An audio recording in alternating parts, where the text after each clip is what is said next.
If you are after any Ultimate Team coins, make sure you check out UT1buy.com and use the discount code JarradHD to get 6% off your order. Cheapest place on the internet. Get down, get up again. Get down, get up again. We're doing overtime. Get up again. Come around to.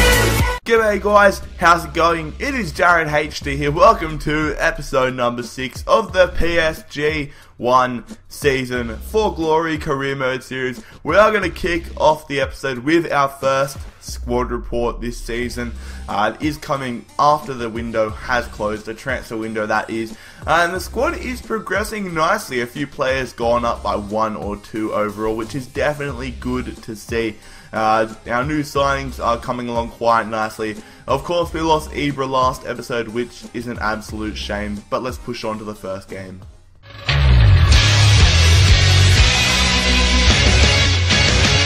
Game 1 of this episode is game number 9 for the Ligue 1 season, and it is a massive game. We are taking on fellow title rivals AS Monaco, who of course are without, Radamel Falcao, their star striker. Instead, they have the Fulham beast, Dimitar Berbatov. Come on, you whites. But we are playing at home, and this is the AS Monaco lineup. They are a very strong side for the French league, but globally, not a great side. Hopefully we can take them down in this matchup and get all 3 points. But in the 42nd minute, Verratti is on the ball, passing it to Cavani. A good ball there from Cavani to Verratti, who does put it past the keeper and give us a 1-0 advantage early on in the matchup. I think the keeper might actually be Stecklenburg, the former Fulham goalkeeper.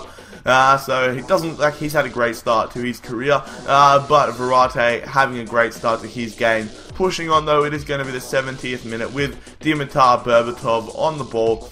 He's up against David Luiz as he plays it up to Ocampos. Alves is jockeying with him, and then Verratti does intercept it. It goes to Blaise Matuidi. Now we are on the sort of counter-attack. Eden Hazard passing it to Edison Cavani. Edison Cavani sees a great run, but decides to take the space himself. Takes the shot as the keeper does save it, and luckily Lemaya is in the right place in the right time to pick up the scraps from the keeper and give us a 2-0 advantage, securing all 3 points at home against AS Monaco. Very, very pleased to get all 3 points, a great result.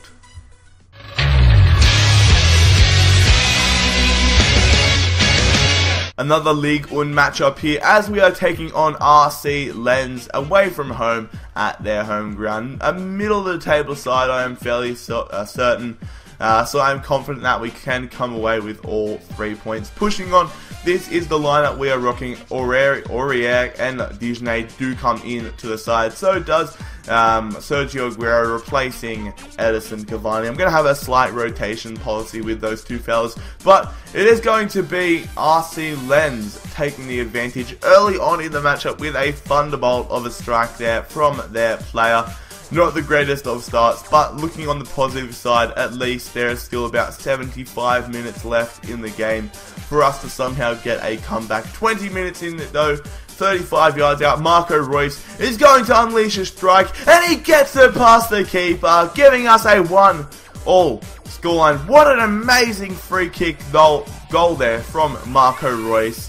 One of the best goals we are going to score all season, and I am super duper happy with that. Pushing on though, 36 minutes into it, a beautiful run there from the Brazilian playmaker Lucas Moura, and another great run from Aguero. He takes it past the final defender, slots it through past the keeper with the outside of his boot to give us a 2-1 advantage 37 minutes into the matchup. Very, very pleased with that. Kun Aguero taking charge of the team and giving us the advantage. Late on it though, David Luiz passes it to Hazard, Hazard to Matuidi. Matuidi's in space, gets tackled, goes to Marco Reus, and what a finish there from Marco Reus, picking up a brace and scoring an absolutely amazing goal with the outside of the boot. Kind of just toe pokes it and guides it into the back of the net, securing all 3 points against RC Lens. A 3-1 victory, and I'm very, very pleased with that. Pushing on though, Denmark have offered us the international management role, which of course I am going to be rejecting. And very, very, very sad news, Edison Cavani, one of our key players, He suffered an ACL injury. He's going to be out for 4 months. That is beyond disappointing. That is absolutely heartbreaking. We're going to miss you, Edison.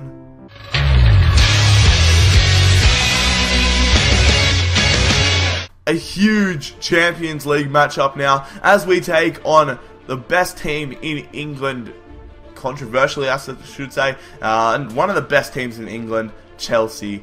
They are going to be such a tough ask. Of course, David Luiz and Eden Hazard coming up against their former side. We are travelling to London, Stamford Bridge, and Chelsea. This is going to be a tough game, lads. Diego Costa, going to be a player that we need to watch out for, of course. We are taking a very, very strong side with us. Probably the strongest side that we could possibly play because we want to get 3 points here. But it is Chelsea in the 58th minute on a free kick. Schürrle smashes it, but a great save there from Hugo Lloris, denying the German midfielder a go-ahead goal. Pushing on though, it is going to be late on in the matchup with the injured Oscar on the ball, playing it through to Cesc Fabregas. A back heel there, terrible pass across goals, but luckily Nemanja Matic is able to stuff it up and get his shot off target. If he would have scored that, I would have been super duper pissed off with Gal Clichy. But then pushing on 86 minutes into it, it is going to be William the Brazilian on the ball, crossing it in there to Diego Costa. It does go out to Cesc Fabregas, who does header it, but a comfortable save there for Hugo Lloris. And that rounds up a very, very dull matchup against Chelsea. Not really any main highlights. A 0-0 draw against Chelsea away from home.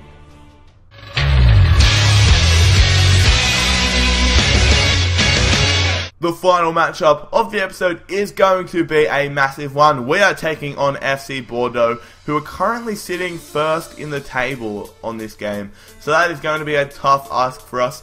I'm still confident that we can get 3 points against this side, but they seem to be in great form, so we're going to have to play in top form. They do have a few decent players. Carrasco, the goalkeeper, definitely a well-known player. Roland, he is a well-known player, and Diego Contento, excuse me. But 13 minutes into it, Saviet is on the ball, getting past some piss poor defending, but a good save in the air there from Hugo Lloris. Goes out for a corner. Off the resulting corner though, it is going to be Kazri. On the cross, he's going to look for somebody in the box, whips it in there to Sertic on the back post, who does lay it off to Mariano. The right back just walks up, smashes it past Hugo Lloris, and that is a crazy goal there from the right back. A Dani Alves-esque goal, giving Bordeaux an unfortunate 1-0 advantage. He absolutely smashed it, just takes a touch, and then just belts it straight past Hugo Lloris. So disappointing, of course, but at least there is still plenty of time. 30 minutes into it though, Diogo Poco smashed it straight over the post. Could have easily made it 2-0 there for Bordeaux. And then stroke of half-time, Aurier, the man on loan, it does take it past the defender. Crossed it into Aguero and does go out to Gael Clichy here, who's going to cut in. Got plenty of space, takes the strike, but a good save there from Carrasco, keeping us out of the goal. Lemaya, 76th minute, he is going to get taken down on the outside of the box. Of course, the referee is going to point for a free kick, potential sending off here, but unfortunately for our sake, fortunately for Bordeaux' sake, the referee does only give Diego Contento a yellow card. Pushing on though, we are going to have a free kick resulting off of that. Sergio Aguero hoping a player can make a run into the middle after he can cross it. He puts a little bit of power onto it, but unfortunately it is a little bit too short as Bordeaux's keeper does save it. And unfortunately we have a terrible loss. I think it's our second loss of the Ligue 1 season as we go down 1-0 to Bordeaux. Not a great result, but as you can see, Bordeaux are 4 points clear at the top of the table. We are going to wrap up the episode here, guys. Episode number 6 of the PSG One Season for Glory career mode series. If you enjoyed the episode, make sure you smash that like button. Every like helps me out. Hopefully we can hit 12,000 subscribers tonight, so make sure that you subscribe if you are new around here. Follow me on Twitter at JarradHD to keep up to date with the channel. Most importantly, fellas, have an amazing day. It's been Jarrad HD. I'm out. Peace.